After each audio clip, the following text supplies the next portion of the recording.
¿Qué tal? Muy buenas, ¿cómo estáis? Bienvenidos un día más a Escapa Podcast en el resumen de la etapa número 10 del Tour de Francia, etapa ganada por Tadej Pogačar, que lo decíamos, que lo intuíamos, pero bueno, que hasta que no pasa, pues eso, pero que este no perdona. Ha ganado Tadej Pogačar una etapa de montaña y sentencia si había alguna duda al Tour de Francia, a menos que pase cualquier desgracia o algún percance que no está previsto, porque a día de hoy, en estos momentos, le saca 3 minutos y 36 segundos y en 10 etapas a Jonas Vingegaard. Es una auténtica barbaridad. Auténticamente una barbaridad. Ya sabéis, hoy esa etapa de 166,6 kilómetros entre Aurillac y Lelieuran. Una etapa chula, muy chula, la verdad.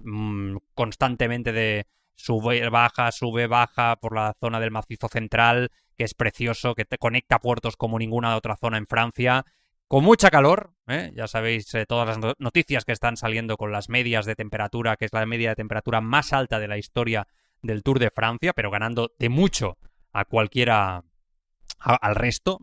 Vamos a ver al final, ¿no? Que es cuando se tiene que medir las medias, ¿no? Del Tour de Francia, pero de momento estamos en una media de más de 30 grados de temperatura y evidentemente eso lo condiciona absolutamente todo.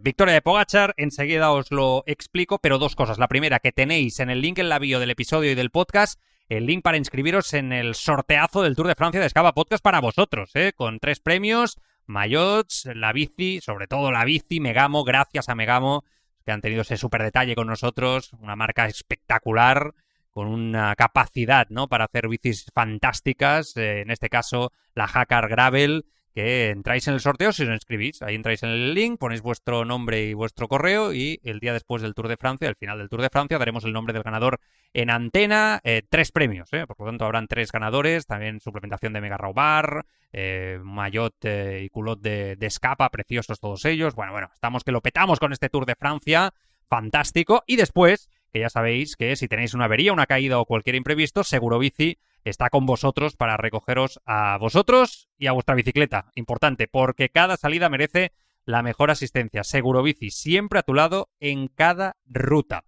Vamos a resumir esta etapita de hoy, porque ha tenido su miga. Intuíamos todos que después del día de descanso de ayer, pues UAE no iba a dar ningún tipo de tregua y que Pogačar la quería para él. Recordad que aquí Vingegaard le ganó a Pogačar. Casi yo digo en la foto finish, no fue en la foto finish, pero casi fue al final, ¿no? Estuvo muy cerca de ganarle casi por un tubular y le ganó, pues bueno, bastante bien, ¿no? En ese sentido, la verdad es que hizo una remontada a Vingegaard después de perder la rueda de Pogačar en el Puy-Marí. Hoy no lo ha probado Pogačar ahí. Los últimos 33 kilómetros de aquella etapa eran iguales que los de esta. La etapa aquella tenía más desnivel y era más larga que esta era más corta, más explosiva, pero al final los últimos 33 kilómetros eran iguales y yo creo que Pogačar ha entendido que tenía que atacar en el segundo o en el penúltimo puerto, no en el antepenúltimo como hizo en aquella ocasión, y la verdad es que le ha salido de maravilla, pero por el camino han pasado muchas cosas. Bueno, de primeras, la etapa con Javier Romo y O'Connor entre los atacantes, al principio sin éxito, a 150 de meta, ataques, con un Quinn Simmons controlando la carrera, porque Mats Pedersen pensaba en el sprint intermedio, que se situaba en el kilómetro 25,5, en esa zona de repechos,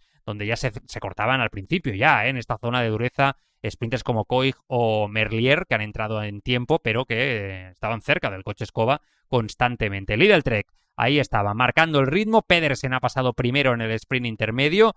Ya ahora lo repasaré, pero de nuevo ha cazado puntos. Mañana y pasado va a ser clave para Pedersen y este maillot verde. Lo probaba poco después Mati Van Der Poel a 140 de meta. Curioso que lo haya probado Mati Van Der Poel. Iban pasando los kilómetros. UAE a 115 de meta ya se ha puesto a tirar. Y en cabeza había 32 ciclistas a 112 de meta. Estaba Harold Tejada, estaba Jordan Jegat como el ciclista mejor situado en la general. Arensman, Johnny Zaguirre, Kevin Baquelán, Guillem Martin, Ben O'Connor, digo algunos porque había muchísimos. Estaba Mikel Azparren, que lo está haciendo muy bien, Joel Nicolau, también. Azparren ya va entrando en carrera, me gusta. Javier Romo, que después ha sido protagonista. Buen grupito, Con la fuga ha habido una pequeña caída a 109 de meta en el pelotón, con Lennart Van Eetveld como afectado y como ciclista más conocido y protagonista de esa caída. Se ha empezado a subir el primer puerto del día, ese puerto de tercera con el Col de Palerols. Ha pasado por ahí Valentín Parent-Pentre como primero, por delante de Luis Vervaeke. La verdad es que la situación en ese momento era de un pelotón controlando la fuga, solo les dejaban un minuto y poco. Merlier estaba ya a 7.23 por detrás, una auténtica barbaridad. Romo ahí ha hecho un buen movimiento. La verdad es que Romo hoy chapó porque se ha ido con Harold Tejada. Los dos han empezado a abrir hueco de una manera muy importante, 87 kilómetros de meta. Sinceramente, creo que han hecho un ejercicio de resistencia importante, de lucha importante, teniendo en cuenta que había lo que había, ¿no? Y que realmente, pues, por delante tenían una zona muy repechera, bueno, y conectando puertos muy dura, de media montaña y alta montaña, algún puerto de primera, y con el UAE tirando a menos de un minuto. Creo que hay que ser muy valiente y hoy Javier Romo lo ha intentado con mucho honor y hay que aplaudirlo. Ha pasado por delante de la Col de Grifols de segunda, 5 puntos por delante de Paret-Pentre. Después ha pasado por delante ya con Paret-Pentre del puerto de tercera, del Col de Prat de Buc, y ha pasado por delante del Cot d'Amurat. 2 puntos para él y 1 para el ex-Bodan, que también ha intentado ir sumando. Ahora explicaremos la importancia, ¿no?, que ha tenido ahí también Carapaz, que lo ha intentado de muy buena manera. Bueno, Javier Romo ha cedido esa ventaja que iba perdiendo. Ha atacado Richard Carapaz en un momento clave, ganando rápidamente muchos segundos en el puerto importante del día, en el Puy-Marí Pas de Peyrol, coronándose a 1.589 metros de altitud en el kilómetro 135,7, un puerto que en los últimos kilómetros era durísimo, a más no poder. La verdad es que Carapaz ha echado un pulso precioso al pelotón, que iba tirando con UAE ya de una forma muy intensa, con McNulty, con Grosscharner, con Tim Wellens anteriormente, quedaban ahí Adam Yates, quedaba Del Toro y Pogačar evidentemente que se lo miraba, y este puerto ha tenido unos primeros movimientos extraños. Para empezar, Carapaz se ha ido muy por delante de una forma espectacular, espectacular porque ha coronado primero. No ha habido movimiento de UAE porque UAE ha levantado un poco el pie. Ahí en la retransmisión de la COPE hemos dicho, ¿qué está pasando? Qué extraño, ¿por qué va a levantar el pie Tadej Pogačar y UAE si ha estado tirando desde el primer momento? ¿Qué pasa? Pogačar no va bien y eso ha hecho entrar al Visma, que con Pigazzoli se ha puesto a tirar. Pigazzoli que va justo, esta es la realidad en este Tour de Francia, no es el mismo del Giro de Italia, y ha puesto un ritmito interesante que ha hecho ceder a algún ciclista. A Lenny Martínez se le ha visto sufrir, ha habido un momento a Juan Ayuso que se le ha visto sufrir, pero rápidamente después ha remontado muy bien. Yo creo que Juan Ayuso hoy es el gran protagonista del día en clave española. Estoy muy contento por él, sinceramente, porque está dando un paso al frente en este Tour. La parte final han ido tirando ahí. La verdad es que iban tirando fuerte.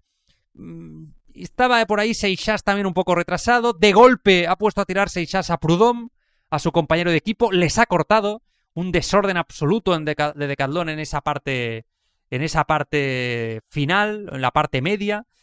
Carapaz aguantando, no sé, ha sido muy extraño todo lo que ha sucedido, sinceramente, en el Puy-Marí. Después, evidentemente, pues nada, ahí ha pasado en ese puerto Carapaz primero, 10 puntos, Prudhomme que iba tirando 8, Seixas 6, Del Toro 4 y Pogačar 2 puntos en quinta posición. Ya veis que este ha sido el orden en el que se ha coronado. Descenso largo, pero acto seguido ya se subía al Col del Pertús. Y ahí ha habido una caída, porque Pidcock se ha caído, Richard Carapaz iba por delante, la verdad es que a un ritmo impresionante. Yo me tengo que sacar el sombrero ante Richard Carapaz, no es porque estuviera aquí en el podcast hace unos días, en un capítulo que podéis recuperar en una entrevista amplia, que estuvimos casi de una hora hablando con él, sino que ha sido una etapa muy bonita y creo que la lucha por la montaña empieza a tener mucho sentido para él. Y ahí sí que ha empezado raro. Adam Yates tirando, pero no tiraba del todo. Ahora hablaremos del Toro. y la verdad es que Pogačar ha dicho, me largo. Y ha atacado a 14 kilómetros de meta. Binger lo ha observado y no lo ha podido seguir. Ahí Remco yo creo que ha sido el que ha reaccionado por detrás de Vingegaard. Ayuso aguantando bien. A Seixas se le ha visto justo. Y sobre todo al que se le ha visto francamente mal era a Isaac Del Toro, que este sí, ostras, ahí no ha dado muestras de ir muy bien, tampoco ahí parecía Esquilmos, pero bueno, ha recuperado y se ha enganchado, pero Del Toro, que iban por detrás Lenny Martínez, Pidcock, que también se han quedado ahí con él, ostras, no ha podido. Pogačar se ha ido solo con una fuerza descomunal. con una potencia que Vingegaard es que ni huele. Yo creo que yo le recomendaría a Jonas Vingegaard, no tengo nada en contra de él, es admirable cómo lucha contra el mejor de la historia y es un grandísimo, uno de los mejores de la historia, vueltómanos, ¿no? Pero yo le recomendaría que deje de decir en las líneas de meta que hay batalla y que queda Tour de Francia. O sea, la diferencia es abismal, ya no solamente en el cambio de ritmo, sino a la hora de poder seguirle.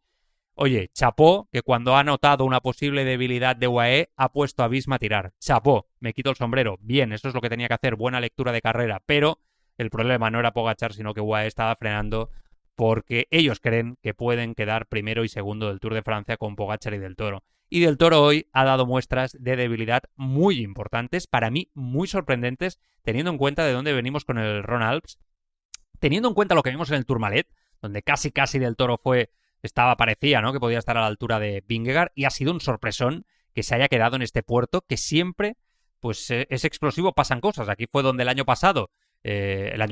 2024, Vingegaard cazó a Pogačar, y hoy ha sido donde Del Toro ha explotado. Bueno, Pogačar ha pasado primero por el puerto porque ha pasado con una moto por delante de Carapaz, pero que ha podido Carapaz pillar 8 puntos, que yo creo que era el objetivo. Se ha ido por delante porque ha pensado, yo creo que aquí yo no pillo nada, absolutamente nada. Vingegaard ha pasado tercero porque le han dado toda la tostada a él de tirar, con Lipovic y con Evenepoel justo a su rueda, con Seixas aguantando por ahí, descenso rápido con un pequeño repechito, ya encarando el Col de Font de Ser, que ahí, pues evidentemente ha habido una zona intermedia, era falso llano, un puerto donde iban a tirar, pues Pogačar iba a ganar terreno, porque un poco parecido en pequeño, ¿no?, lo que pasó el otro día con el puerto de segunda después del Tourmalet, y el grupito interesante, porque iban Juan Ayuso, Esquelmós, Seixas, Remco Evenepoel, Lipovic, ¿no? Vingegaard tirando a muerte, le han dejado a él la tostada, y por eso yo creo que lo ha acabado pagando. Ha sido interesante porque es verdad que han ido abriendo brechas respecto a lo que venía por detrás. Remco ha tirado también muy fuerte de ese grupo, yo creo que eso le ha ido bien, pero después en el puerto Remco se ha quedado, ha cedido unos segundos. Ahí Juan Ayuso y Esquelmós eran mayoría con los dos Lidl Trek, han decidido no tirar, le han dejado toda la tostada a Vingegaard un poco por situación de carrera, pero claro, nosotros en la retransmisión hemos tenido el debate, ¿no? ¿Qué haces ahí? ¿Pones a Esquelmós a tirar y lo sacrificas cuando aún sigue vivo en la general o no? ¿Qué haces, no? Esa es la gran duda. Bueno, no ha puesto a tirar a Ayuso a Esquelmós. Es verdad que se lo miraba con una cara un poco que no sé yo. También no sé si desde el equipo han preferido decir, oye, tengo a Esquelmós metido aún en esta segunda, 10ª etapa, queda mucho Tour aún, queda un poquito más de la mitad, por lo tanto poca broma, ¿no? No vamos aquí a hacer el tonto, tenemos a Esquelmós metido también en la general, no lo vamos a sacrificar, pero es verdad que quizá eso le hubiera permitido a Ayuso picar algunos segundos de bonificación que no ha podido picar en la llegada final. Bueno, Pogačar ha llegado por delante, Evenepoel ha cogido al grupo justo en el descenso, que era muy corto, del Font de Ser, que eran a 3 kilómetros hasta Lelioran, que picaba un poquito para arriba, pero bueno, ha sido intrascendente. Ha llegado Pogačar sobradísimo, Remco ha pegado un hachazo final, incluso, y fijaos que venía desde atrás, pero ha pegado un cambio de ritmo, cómo ha mejorado en la explosividad, ¿no? Y ha picado 6 segundos de bonificación. Seixas, que hoy se tenía que encontrar bien por narices, porque si no, no hubiera puesto a Prudhomme a tirar ahí. Es evidente que Seixas también en el día, ¿no?, la fiesta nacional francesa, hoy juega Francia contra España, vamos a jugar, ¿no? Yo creo que Seixas se ha venido arriba, pero Decathlon es un desastre de equipo. Mira que había mejorado tácticamente, pero en este Tour, ya lo vimos en las primeras etapas en Cataluña, un auténtico desastre. Lipovic ha entrado justo a su rueda de Seixas, por lo tanto le ha aguantado bastante bien el cambio de ritmo, y 4 segundos ahí a Ayuso, le han picado 4 segunditos, que ha entrado justo junto con Esquelmós, que es bastante más rápido que Ayuso o que Lipovic. Esquelmós, Ayuso rapidillo, pero Esquelmós es bastante más rápido. Y después Vingegaard ha perdido 12 segundos al final respecto a Remco. Es verdad que le han dejado toda la tostada a él, pero me parece un tiempo importante, teniendo en cuenta que se daba por hecho que Jonas Vingegaard iba a estar, ¿no?, muy por encima, yo no te digo ganar a Pogačar, pero que iba a estar muy por encima del resto. La verdad es que a mí me ha sorprendido, sinceramente. Claro, esto, yo creo que la primera lectura que tiene es que se ha abierto por el podium, Del Toro ha llegado a 1.31 de Pogačar, a 1.59 Pidcock, y Lenny Martínez, que yo ayer le decía a Arauz, ostras, 2.03, o sea, lejos. Carapaz ha llegado a 2.09 y ya a partir de aquí un mundo con el resto, ¿no? Pero la primera lectura que hago yo es que no es que solo esté abierta la lucha por el podium, es que está abierta la lucha por el segundo lugar. Porque creo que Vingegaard hoy se ha visto superado por rivales que pensaban que no podían estar a la altura de Jonas Vingegaard. Pogačar es un extraterrestre, es Son Goku instinto. Para los frikis ya sabéis de qué hablo. Pero Vingegaard era Vegeta, ¿no? Entonces, ahora se han visto que están cerca de Vegeta. ¿Qué hacemos aquí ahora, no? Yo creo que muchos dicen Vingegaard es mortal y se le puede dar caza. Creo que la evidencia es clara. El esfuerzo del Giro de Italia se está pagando. Un año más, por mucho que siempre se diga, no se esforzó, llegaba con los mejores números, lo de cada año. Aquí el único que ha conseguido dominar este tema del doblete es Tadej Pogačar. Anteriormente Pantani y otros nombres, pero en la era moderna, en los últimos años, Tadej Pogačar. Esa es la realidad. Vingegaard está, bueno, en un patrón que hemos visto con Chris Froome, hemos visto con Contador, que no sabes por qué, estás ahí, pero a la hora de la verdad, cuando llevas el esfuerzo del Giro, te cuesta. Entonces, bueno, ahí en esa estamos. Yo creo que es evidente que hoy Remco se está creciendo, que Seixas se está creciendo, que Lipovic se está creciendo y que Juan Ayuso sale muy fortalecido. Juan Ayuso lo único que tienen que tener claro en Lidl Trek es qué van a hacer a partir de ahora, porque está claro que es que el Moss no puede ser tibio a la hora de ayudar la doble baza o jugar la doble baza con Juan Ayuso, pero pensando en ayudar a Ayuso. Lo digo porque Ayuso es más consistente que Skilmos en grandes vueltas, es más consistente en la alta montaña y en principio la idea era que Juan Ayuso fuera el líder. Skilmos es un ciclista que cuando fichó a Ayuso dejó aquellas declaraciones que comentamos aquí en el podcast, que no se le veía muy contento, básicamente, ¿no? Al bueno de Skilmos con ese fichaje. Yo creo que esa es la realidad. Después en Ronalds colaboraron muy bien y parecía que se llevaban de maravilla. Y después de hoy, vamos a ver, ¿no? Porque yo creo que en Lidl Trek tienen que hablar muy claro y tienen que dejar muy claro también qué narices son, hacia dónde van, qué hacen y que no digo que hoy ha sido tampoco un desgobierno, ni mucho menos, pero sí que es cierto que bueno, que hay que tener claro realmente qué haces, qué eres y hacia dónde vas, porque eso ahora sí que ya empieza a ser clave porque estamos con un podium en las manos o frente a Lidl Trek, cosa que esto, sinceramente, hace no tanto era prácticamente impensable, era el quinto puesto el objetivo. Ayer mismo hablábamos con Alberto, ¿no? Con Alberto Arauz, mi compañero en la COPE. Entonces, bueno, así ha sido la etapa. Lo que está claro es que Pogačar, insisto, está en otra liga.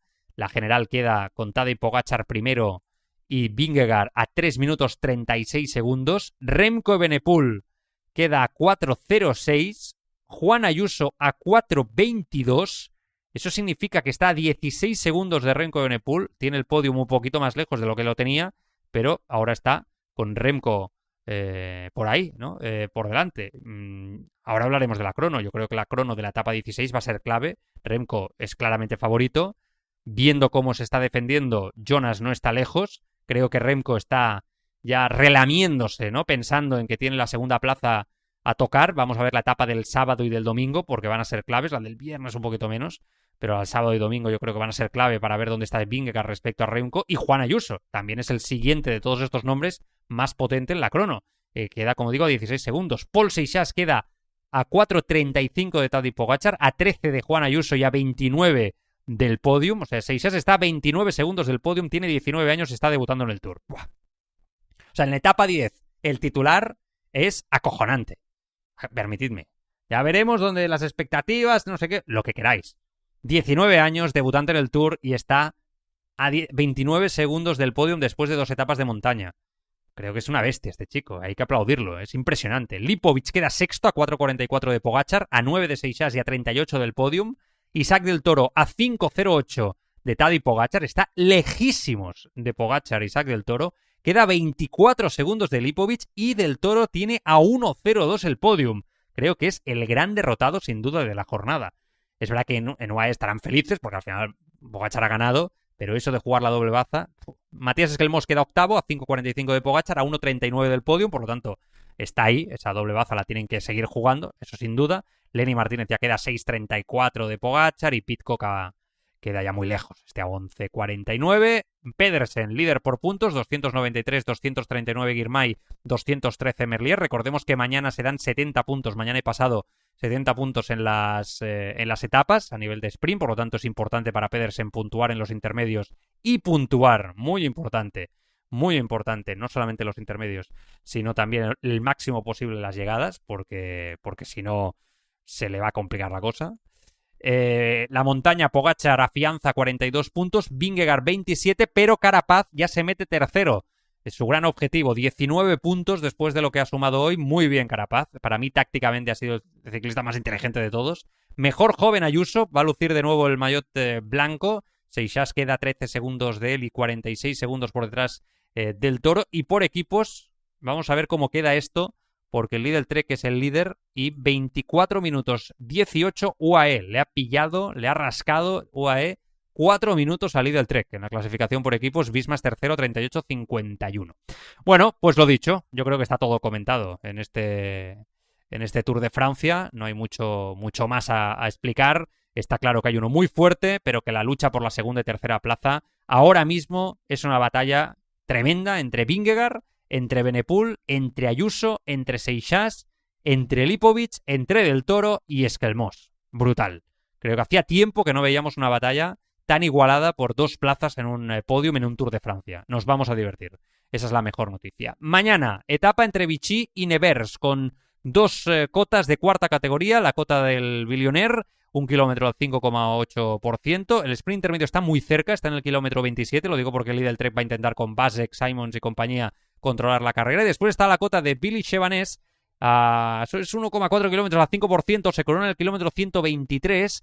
Eso significa que casi a 40 kilómetros de meta, yo creo que es insuficiente para hacer daño. A mí me parece que es un final el sprint de manual, igual que el de pasado mañana. Lo explicaremos primero en el directo en la COPE, en Tour en COPE. Ahí estaremos con todo el equipo, estará un servidor y después aquí estaré para el resumen de la etapa. El Tour de Francia está que arde más allá del dominio, del que ya sabemos, del impresionante, del increíble Tadej Pogačar. ¡Viva el ciclismo! ¡Hasta mañana! ¡Adiós!